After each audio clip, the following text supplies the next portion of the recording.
I think there's a lot to work with, and I'm excited to get started. And because he wanted to be one of y'all, I'm sure y'all are going to work even harder, right? It's like an extension of our family, That's too. what I figured you'd say. Yeah. We've worked with Kelly Siegler as a police department 3 times, and I can't sing their praises enough. Everyone that cares just as much as myself and my detectives do about just bringing the case to closure and bringing justice for the victims. Okay, so tell us about Keith. Well, he lived in Daytona Beach. He was in the Marines. He has a twin brother and a really big family. They are all very close. You can't meet the family and not absorb the passion that they have for solving this case. Loved ones who have lost somebody to murder, their life is almost frozen in place. They're stuck in that moment of pain, and it's something they wake up to every day for 22 years. Keith's family could have just lost hope, but they didn't. They united as a family to show us how important this was to them. This essentially is a robbery that went terribly wrong. And when detectives learned of this case, they had a potential witness, Michelle Jackson. She is our one eyewitness that really knows what happened in that room. How did she know Keith? Michelle was actually friends with Keith's sister, Marcia. When Keith finished the police academy, he decided to take a trip down here as he was starting to look for employment. He planned to specifically see her and visit with her, and he was aware that she worked at a local gentleman's club, Lookers. She was dancing at the time. He arrived probably around 7 or 7:30, and Keith decided that he was going to exclusively pay for her to just dance for him that night. Shortly before his death, Keith had received a $5,000 settlement, and it's believed he carried most of it or all of it in cash with him on his trip. And this allowed him to be generous at the club with Michelle. They were there for about 3 hours, and then they went to the Tides Motel and they rented a room. They had some romantic time together. She was driven back to the club by Keith, and she admits that she was bragging, and she's claiming she had approximately $900 at this point from Keith from that night. Tell me how much money that you had in your possession. Like $900 and something, almost $1,000. Where did you get that money? From Keith Jones. All of that money came from him? She's getting attention from her fellow coworkers and from some of the guys that she knows at the bar. Michelle identified the 4 men that she said overheard her bragging. One of them was a recent boyfriend, and all of them were regulars rumored to be involved in selling drugs and various criminal activities at the bar. So when Michelle got a phone call from Keith to return to his motel room, and these guys offered to give her a ride, it's a little bit strange that she didn't suspect they had some ill intent. Keith called you. Just asked me to come back up there. I asked them to drop me off back at the room, and they dropped me off. And I did not know they was going to come back up there. I did not know they even had a gun. I did not know nothing about none of that. And that's the God honest truth. From there, she just explains that she and Keith were just chit-chatting. She says they hear a knock on the door, and she answered the door. These guys burst in, forced her to the ground as the others dealt with Keith as he lay in the bed. She described hearing a pretty intense beating, and I'm asking Keith, where's the money? Where's the money? She describes hearing the gunshot. She was grabbed up by the guys, and they fled the room. They dropped her off and told her, just say that you don't know anything, and everything will be fine. They told me to say that I don't know what happened. I did not see nothing. Where was he shot, Emily? Right above the forehead area, downward. Police recovered a single 9mm spent shell casing in the room and a bullet, although no gun was ever recovered. When and how do y'all figure out to go back to the world of Lookers to figure out what happened to him? How'd you figure that out? Michelle contacted police later that evening and said I was the female with him, and she agreed to give a statement. Okay, so the same day that he ends up shot, she's calling y'all saying, it's me you need to talk to. Yeah, it's a challenge because I do believe a lot of what she says is credible, but she is omitting quite a bit of information for her own self-preservation. Michelle came forward within hours of Keith's murder and identified all 4 of the men that she claimed were involved. That being said, Keith's family was aware that he planned to see her the night that he was killed. So was Michelle innocently trying to help the investigators, or was she feeling the pressure to come forward with a story? Let's put all 5 up on the board. Let's start with Michelle first. Her stage name was Cappuccino. What is Michelle doing today? I don't think she's still entertaining. I think at one point she owned her own cleaning company. Before we go into her, let's put up her boyfriend. One of her boyfriends at the time. He wasn't the only one. Jamel Manson. haven't found a whole lot for him. Michelle says, Jamel was the one that was going through Keith's clothes looking for the money. and how does Michelle get back to the Tides Motel? Jamel's car. Michelle is putting the car on Jamel. Yeah. Okay, let's put next up Mr. Philip Boyd. The way she tells the story, she leaves Philip as hands-on. Philip, he was known to carry brass knuckles. He was known to be He's violent. kind of violent. I can put abusive and violent under him. Yep. So his name is? Memorable face. This is Gerard Jules. He is in the Department of Corrections. Oh, he's your Compliments of the long state of drive. Florida, yeah. He's And incarcerated. what's he in for? Trafficking heroin, trafficking cocaine. She said that Gerard, when they came in the door, kicked her and forced her down. Doesn't his girlfriend say he brings her a bunch of birthday gifts in mid-June of '97 when her birthday was in May? Jewelry. Or jewelry, that's Yep. what it was. And then last up, That's Richard Frazier. It seems that he, of everybody on the board, has made the most turnaround in his Really? life. He is married with Okay. children now. He was recently a realtor in town. that's surprising. Do Frazier, Jules, Boyd, and Manson ever give any kind of statement? We do not have any tape statements on file. All of them left town immediately. Our 4 male suspects have extensive criminal history, including arrests for battery, larceny, concealed weapons, and drug charges. None of the 4 have ever agreed to talk to the police about this case. And shortly after Michelle came forward, she got a lawyer and then refused to talk unless she was granted immunity. Was that because Michelle was just afraid something she did could be misinterpreted as being criminal, or was she part of the attack? So Michelle's our crux of the whole case. Correct. Under the law, whoever was involved in the offense, whether they pulled the trigger or not, can be charged. If Michelle wasn't involved, she's going to need to break her silence and tell her story. But if she was involved, we're going to need more than her word alone to convict the other players, and we will need additional evidence to corroborate their involvement. It's going to be different, you know? We haven't done one like this before. It's gonna be good. So let's hope 4 times a charm, right?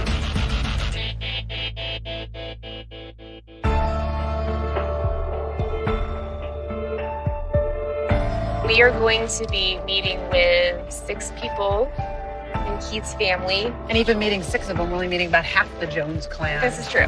Keith Jones is from a huge, loving family who was and still is very close. For over 2 decades, they have been very outspoken trying to get justice. Hi. Hello. From everything you read, they are my kind of people. They are refusing to let this case be forgotten. They refuse to give up, and they are determined to get justice. We want to hear a little bit about Keith. You want to go first? I'm sorry. I just miss him so much. So much.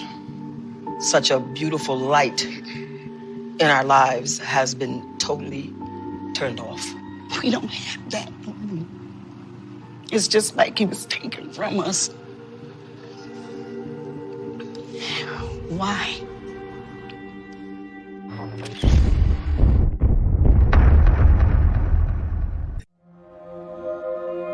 Let's start with the easy question. Tell us about Keith. Growing up, we always had fun. Keith and Kevin, they loved watching wrestling on Saturdays. And after it's over, they both wrestle me. I'm the victim of the wrestling.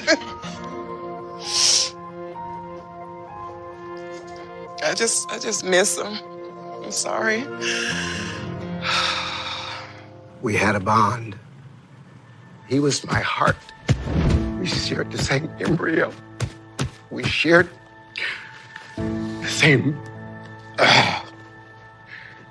Everything we did it together. I just didn't want to let him go. It's disheartening, knowing that my brother never had an opportunity to meet my children. I have 4 children. They'll never know Uncle Keith, you know? I need someone to be held accountable for the crime that they committed against my brother.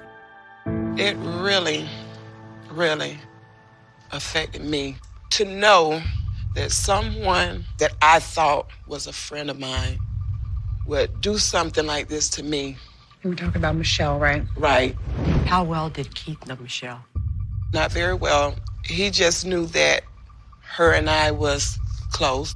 He saw her, he thought she was a pretty girl. and he wanted to talk to her and possibly start seeing her. He told her that's how he felt about her. I wish I could just say something to her right now and let her know how I really feel. You know, because I'm deep down inside, after 22 years, I am hurt. Ever talked to her? Never. She never called to give an explanation Never. or say she was sorry? Never. Since No, June ma'am. 19th, 1997, No, ma'am. Michelle has not called you. No, ma'am. While we've only just started our investigation, it's pretty clear that Keith's family believes that Michelle is part of all this. But could a family friend who had just been intimate with Keith really have set him up to be robbed?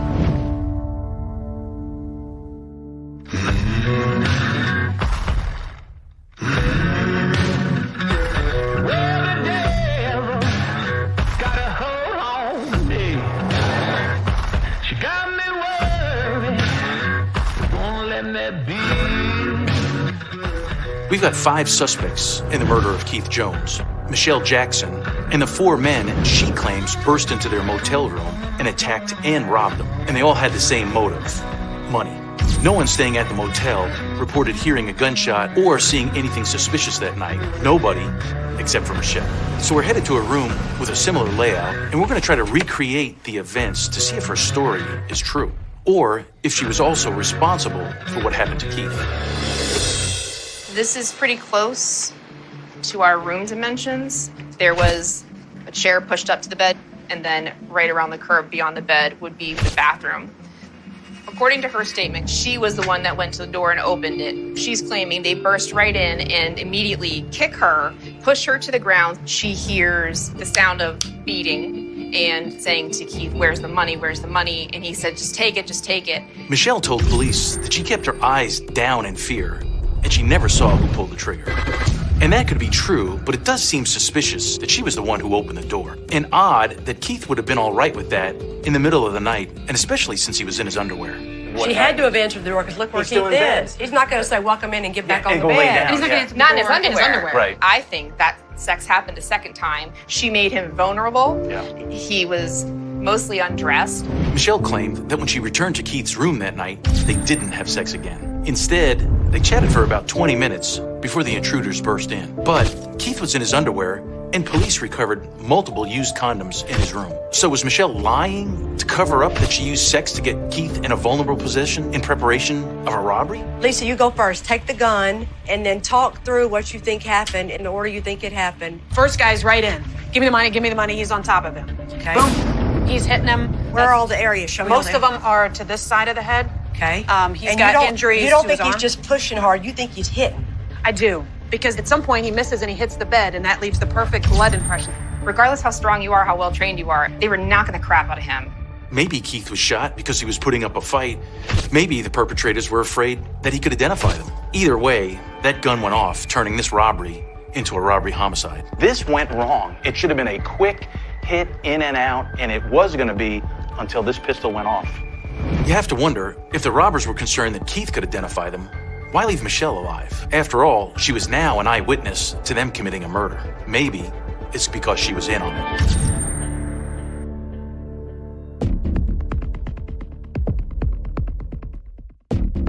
Okay, so you've been hoping for a long, long time that you might get super, super lucky with DNA. And today's the day. Super lucky, yeah. Before we arrived in town, the Fort Myers Police Department exhumed Keith's remains to collect fingernail scrapings. Do you want to swab his knuckle? I'm looking at the scratch marks on his hand.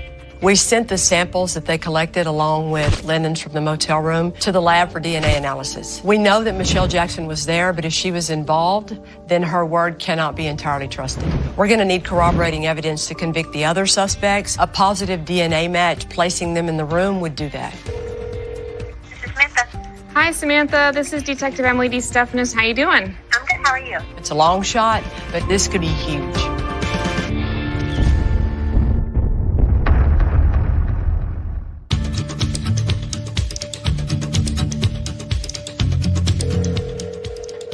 It's been 22 years since Keith Jones was murdered. Everyone's here, and we were hoping that we could go over some of our results. But if any of our 4 male suspects' DNA is found in his motel room or under his fingernails, then there's no way they can deny being involved. Okay. So the first sample that we tested were the swabs from the underside of the blanket. And the DNA profile that we obtained was a mixture of at least 3 individuals with at least 1 male contributor. Philip Boyd was excluded as a contributor to the mixed DNA profile. Gerard Jules, Richard Frazier, Jamal Manson could not be ruled out as possible contributors to the mixed DNA profile. That doesn't mean anything. Okay. The first time that I heard on a DNA test that a suspect cannot be excluded, I got excited. But the truth is it happens more often than you think. And what you need to hear is that a suspect's DNA is a match. So right now we have nothing. Next were the nail clippings, and there was no DNA profile formed. Jones found on either sample as well. We appreciate it very much. It's disappointing, but it's not surprising. And the truth is we're just going to have to solve this case the old-fashioned way. You've been running circles round me all night. Yeah. Wondering if I need to up and change my life. Yeah. So you're taking me to the highest class joint in town, huh, Scarlett? You got your dollar bill? I'm a good traffic cop. I wear my seatbelt. Yes, I am attaching my bill to you. We need to learn more about the interactions between Michelle Jackson, Jamel Manson, Gerard Jules, Richard Frazier, and Philip Boyd that night. So we want to track down every strip club dancer, employee, or bartender that we can find. Hello. There was a gentleman that was killed. He was a patron in Lookers. Hopefully, someone overheard the plan to rob Keith or heard one of them slip up and confess to murder. And with suspects as scary as these guys, hopefully witnesses won't be too frightened to talk. I don't remember anybody even ever asking me about this. They didn't. That's why we're doing it now. I've been cooperative with y'all, okay? We But appreciate I'm gonna tell you it. right now, I don't know. There was a lady that worked there. Her name was Michelle, but her stage name was Cappuccino. Does that ring a bell to you? No? She went by Cappuccino. That's a weird name, Cappuccino. Usually you remember the weird ones, but I don't. Do you remember a girl that used to go by Cappuccino? I've had like 4 cappuccinos. It was such a revolving door, you know what I mean? Girls would come in and work for a couple of days, and then they would, like, leave again. I had a lot of different girls. Throughout those years, I probably had 4,000 to 5,000. Wow, yeah. Do you remember a certain group of guys, your dope slingers, that would come through? Oh, a bunch of them. Right. They'd congregate, hang out, and they had the girls that would flock. Can I show you some pictures and see if you recognize anybody? I do have a few pictures. Does this person look familiar to you? No. Do you remember him? You know who that is? Nope. No, it doesn't look familiar. Okay. Does the name Richard Frazier sound familiar to you? No, not at all. This gentleman? No. How about Philip Boyd? Nope. My memory is so, like, from back then, it's just not. Like I said, I was partying a lot. You know, we're about to run out of people. The tricky part about dancers as witnesses is that just like taxi drivers, waiters, or anybody who comes in contact with a lot of people, their customers are usually out of their lives as quickly as they came into it. Either that, or these people are too scared to talk. Our only hope now is that we've missed a witness. Is there anybody that you can think of that you think I should go and talk to that may be aware of the comings and goings and the gossip that was going on back then? I would check with. If you find then if you can find anything from her, I don't know who. She's been around town. Worked She there. was in all of the clubs and throughout all of the times. We just got another name to follow up on. A woman who's apparently in the know at the club. I sure hope so, because we're not having a ton of luck. She was the eyes and ears, that girl.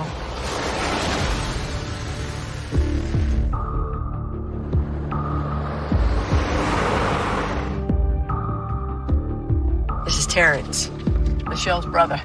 While we try to track down that one last employee, we're going to branch out and start talking to witnesses who didn't work in the club. First up is Terrence Jackson, Michelle's younger brother. I just wanted to touch base with you to see if you recall hearing about that murder.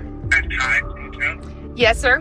We're really interested in knowing what she told him about what happened the night of Keith's murder. Did you know the guy that was shot? I was a kid. I knew who he was. How old were you at that time? When it happened, I was about 12. Okay. Do you remember who you heard that information from? My sister. What did she tell you about it? Guys came in there. Did she tell you who did that or how it happened? She never really got into details about it. I remember her coming home the next morning. She said, don't know what I've been through. What do you think she meant by that? Well, I mean, somebody get killed in front of you. That's pretty tough. Do you get the impression that she was hurt in any way when she came home? Did she mention that she was a victim, that something happened to her? She didn't say nothing crazy. She just, if they wanted to kill her, they could have had. Why do you think that that didn't happen? Why did one person get killed and not somebody else? What I'm saying is, you know, she was with the guy. Whoever did it or however it went down, she probably wasn't too far away from the whole thing. You know what I mean? I do know what you mean. It's kind of odd that Michelle didn't tell her brother she was physically assaulted too. Is it possible she just didn't want to relive that, or did that part of the story never even happen? All right, sir, you take care. Bye-bye. How about that, girl? Why would you leave something so important out like that?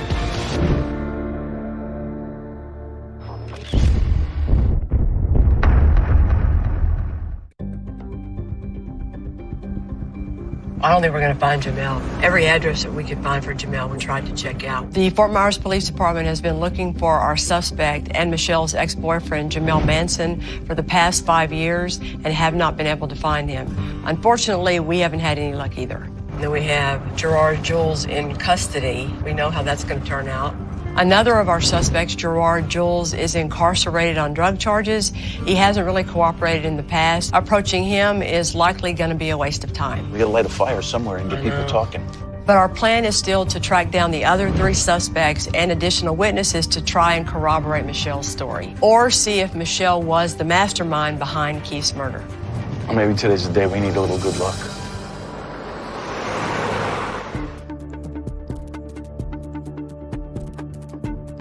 Here we go.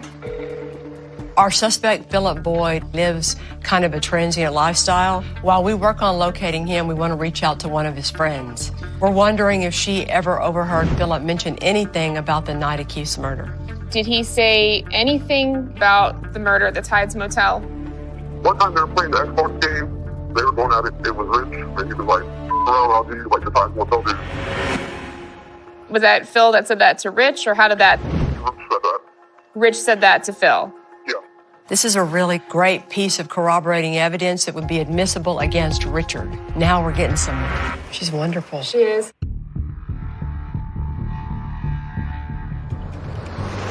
The last known encounter that law enforcement had with Philip was at a local motel. We're gonna go take a stroll through there and hopefully find Philip there. Oh, good deal. We got a lead on Philip Boyd's whereabouts, and we're headed there now. I'm curious to how he'll react when we confront him with Michelle's statement that he was involved in Keith's murder. I think this is his opportunity. Our hope is that he'll want to strike some kind of a deal and help implicate the other suspects. Hi. How are you? Well, we found Philip Boyd, and he's got no interest in talking to us. I guess I shouldn't be surprised. Like all the suspects in this case, he's not a big fan of law enforcement. Man, for just a minute, I thought you had... I know, I did too.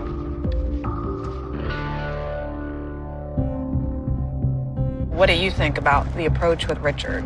I'm always like the super nice guy. Of course. And all of that, and just let them go. Just be all nonchalant about it. We struck out with Philip Boyd. We've got one last male suspect to talk to, Richard Frazier, the man who allegedly joked about committing the murder. He's our last hope for getting someone to turn on the group. He's also the one that turned his life around the most, living with his wife and family and working as a real estate agent. That's him. That's the guy in the... That's the guy in the full shirt. There goes. Shirt. Fortunately, we're able to catch Richard out on the job, putting up real estate signs. We want to get to the bottom line on a couple of things. We want to protect I've already you. complied with everything that I Yes, sir. that I need to do in this matter. Yeah, but if there's something else that I need to comply with, something I will. new has come up, and that's why we're here to talk. This is about a murder. This and wow. I don't have nothing to say about any of that.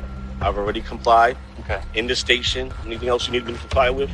You know where I live at, come by and I'll comply again. And that's what we're asking for right now. We're asking you to comply right now. If you're telling us that you weren't responsible, we don't want you to get charged with something you didn't do. Now I have to think about it. Richard kept throwing out the word comply like it was the word of the day, but he clearly wasn't interested in answering any of our questions. He wanted to talk. He does. Because he's wondering. He's thinking. Yeah. You know. And you might get a call, you know. It's possible. I won't bet on it. Yeah.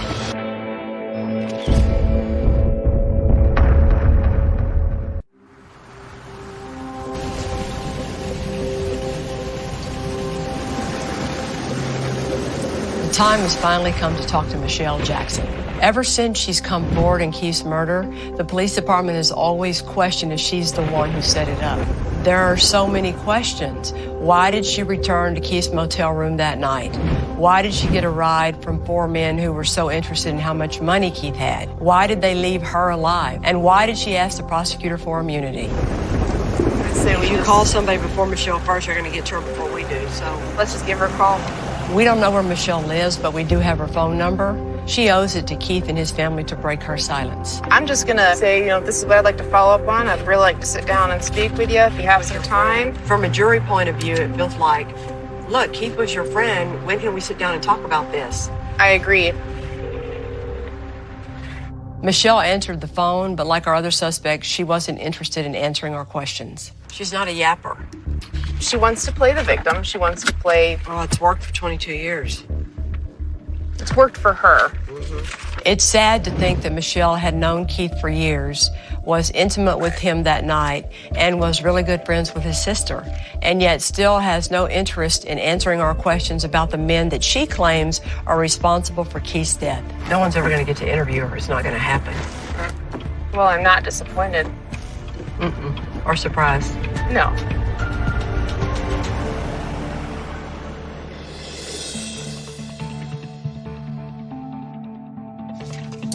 We finally tracked down the former Lookers employee that we were told may know something about Keith's death.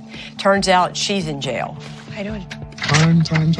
If Michelle was involved in Keith's murder, we're going to need more evidence to corroborate her claims. So far, we haven't found a witness who can place any of our suspects in the club that night. Hopefully, this witness can help. Back in 1997, you were a dancer. At Lookers. You were working the night that this happened. Yeah. I want to see if you know who some people are. Okay. Do you know who that is? Yes, that's Rich. Philip Floyd. I know who he is. I just Can you can't. recognize them? Yes. How do you recognize them? They all hung together. If I say Jamel, does that? Yes, Is that yes, okay? absolutely. That brings back your memory. Absolutely. I got one more photo. I think they used to call him Loco. Was he loco? Was he crazy? He was nuts. And if I say Gerard? Yes. We just started our interview and we're already getting somewhere. Maybe this witness really is the eyes and ears of the club like we were told. There used to be a hotel. It was like on the water. It's not there no more. But they used to stay there a lot. Like they'd have parties out there. That's not the Tides, is it? Yes, why do I think it is the Tides? Well, it's on the water.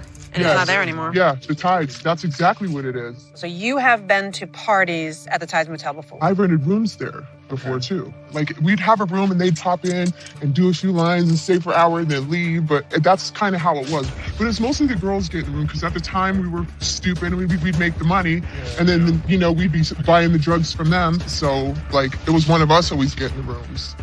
So you've been at the Tides Motel with Michelle Jackson? Yeah, we would all just go in and out, Keith was from out of town, so it's likely that Michelle would be the one to suggest they get a room at the Tides Motel. But was Michelle setting up more than just a place to have sex? So do you remember types of things would they do in the club? Oh, there's been times where they followed people out of the clubs and robbed people. Okay. And you know that because? Because they brag about it. Okay. Do you know if they used guns? Yeah, they always had guns, always. Every single one of them. So do you know enough to explain like how that went down? What, the robbery? Yeah. They would go in there, they'd see people, and then at the end of the night, like before they leave, the men would be walking out to their cars, and the ones that would have money, because obviously the girls would say, hey, he got a lot of money, and they'd set it up. So they were robbing them right out in the pool. So you mentioned about the girls setting it up. Is she the type of girl that set up these robberies? Yeah. Did you ever hear her talk about setting up a robbery from her No, mouth? but she would be like, that mother has a lot of money. So can you remember that night? Definitely, like, they were there that night before it happened. Who were the ones that were in the club? I believe these three were in the club. So I know Rich, Jamel, and Drew. That's what I remember. And that's all I want you to tell me. Yeah, so not Phil, but you think. They were all in the club together. Usually when you see one, you see like a couple of them or all of them. But it was about 9 o'clock. Michelle said she was leaving, she'd be back. And then I remember her coming back. She was real nervous. After that, I would just hear rumors like Rich or Jamal, they killed somebody. Once they say something about murder, I kind of like stopped hanging around Michelle so much because she's definitely the mastermind behind everything. Yeah. Oh yeah. I didn't just show up magically at her hotel room. She made that happen. She's devious like that. Thank you very much. You're very welcome. You have a wonderful memory. I try. That might have been the single most productive interview of a witness ever. She remembers that night. She puts all of our defendants together in the same world. She knew the scheme they were committing, the robberies.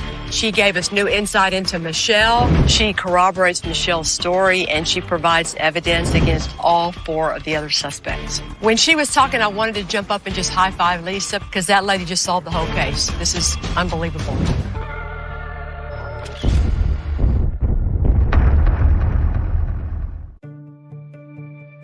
Well, thank you very much. I definitely appreciate everything and all the information. We were just able to speak to one last witness in this case. Thank you again. I hope you have a wonderful day. Bye-bye.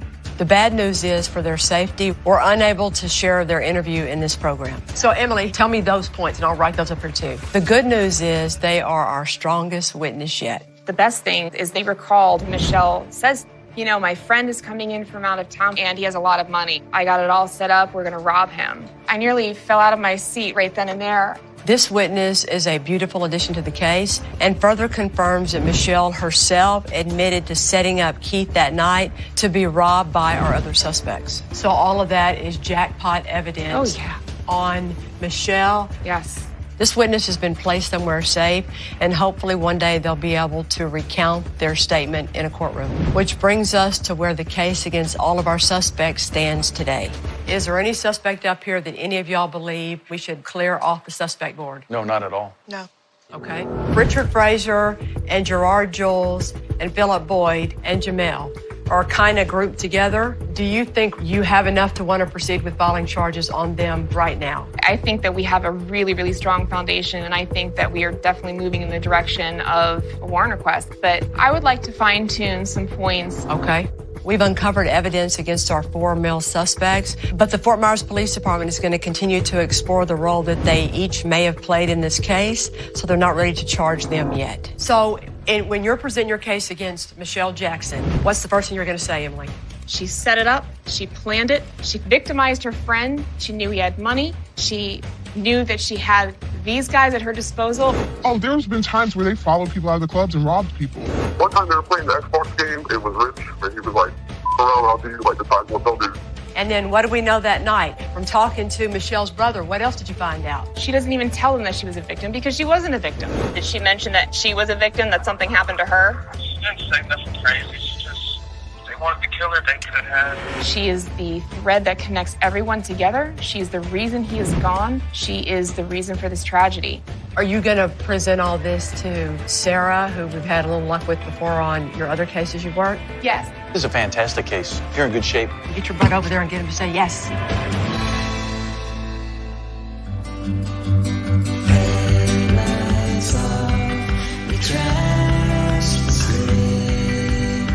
This is probably the most nervous I've ever been and excited, really, to give a family this news. My heart's pounding now, just waiting to tell them. Emily met with the state's attorney, and we are excited to share the results of that meeting with Keith's family. But it's bittersweet because even though we're closer than ever to getting justice for Keith, the evidence of Michelle Jackson's betrayal is heartbreaking. So how's everyone doing? Butterflies? Nervous. A lot of praying all week. We've had a great week. We've had a lot of challenges throughout the way, and there will continue to be some challenges because that is the nature of these cases, and that's why sometimes they're very difficult. But we're committed to this, just like you're committed to this, and we're committed to you. I met with our state's attorney's office, and I am just happy to tell you that we are going to present them tomorrow with a request warrant for Michelle Jackson for felony murder.